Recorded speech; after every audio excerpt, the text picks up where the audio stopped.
sur cette question un peu tarte à la crème qui revient sur de la violence et de l'islam. Je trouve que le temps qui passe, il décante un peu les choses, et parce que ça devient presque comique. Des gens vont sur des plateaux, télé, radio. Alors, monsieur, est-ce que vous pensez qu'il y a de la violence dans l'islam? Si le type dit, enfin, si, vous voulez dire que l'islam est dangereux? Non, je ne veux pas dire. Bon, alors, dans ce cas, bon, la question est réglée. Et l'autre jour, j'ai entrevu deux journalistes à la télé, à l'émission de Ruquier, qui disaient, voilà, le Qatar, il finance des mosquées, mais avec des écoles, des bibliothèques, etc. Et il parlait sans cesse ça entretenait toujours la même petite musique. Et le journaliste demande, mais c'est quoi cette petite musique?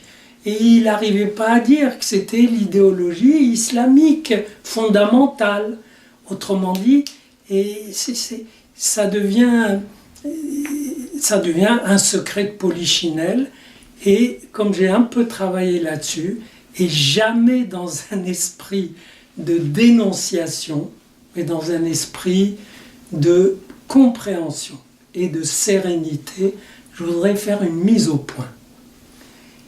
Il y a de la violence envers les autres dans les textes fondateurs de l'islam. Ces textes se transmettent à l'identique jusqu'à nos jours.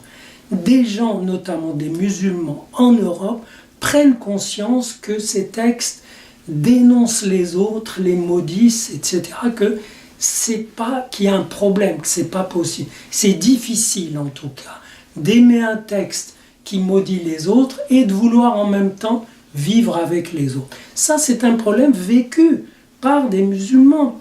Les autres ne veulent rien savoir, donc ils mettent je sais pas, des tonnes de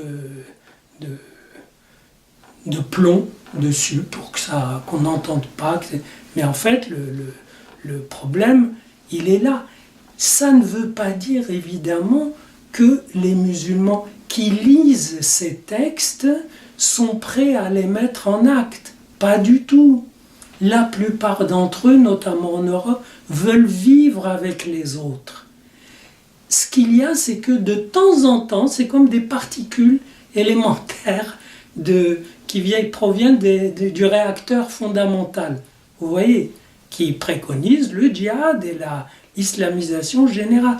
Des fois, un quantum d'énergie monte comme ça, et quelqu'un peut l'attraper, le saisir, passer à l'acte avec un groupe. En tout cas, ces petites particules d'énergie agressive, elles doivent monter. C'est inévitable qu'elles montent, sinon le texte fondateur, le réacteur est mort. Sinon le texte fondateur n'est plus vivant. Or, le texte doit vivre. Donc, ces particules apparaîtront toujours.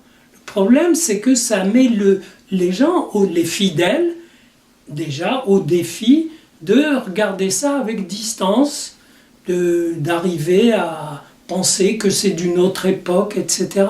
Ça indique aussi aux autres qu'ils ne sont pas obligés de se mentir à eux-mêmes. Ils peuvent accepter une situation qui est problématique plutôt que d'étouffer le problème et toutes les possibilités de le transformer et de le résoudre. Autrement dit, des fois, je me dis que c'est un peu too much de vouloir presque répéter ce rituel. Ah bon, il y a de la viande? Oui, mais c'est pas l'islam. Mais non, c'est pour ça que si le Qatar finance simplement des mosquées et des écoles coraniques, eh bien, il contribue à la montée plus active de ces particules agressives qui peuvent ou pas accrocher des individus réels et les inviter, sinon à passer à l'acte, du moins à poser que voilà, il y a une vraie frontière, quoi, on ne se mélange pas. Et je rappelle que cette conférence pour un islam du XXIe siècle à l'UNESCO, dont j'ai déjà parlé, a, parmi ses conclusions, a demandé, je trouve ça émouvant, à des musulmans d'accepter l'égalité, autrement dit de sortir de l'idéologie qui les pose comme supérieurs face aux autres qui sont, vous et moi, qui sont des pervers et des cochons et des singes. Voilà pourquoi il faut quand même libérer un peu la réflexion et la parole là-dessus, et il me semble que c'est ce que j'ai fait.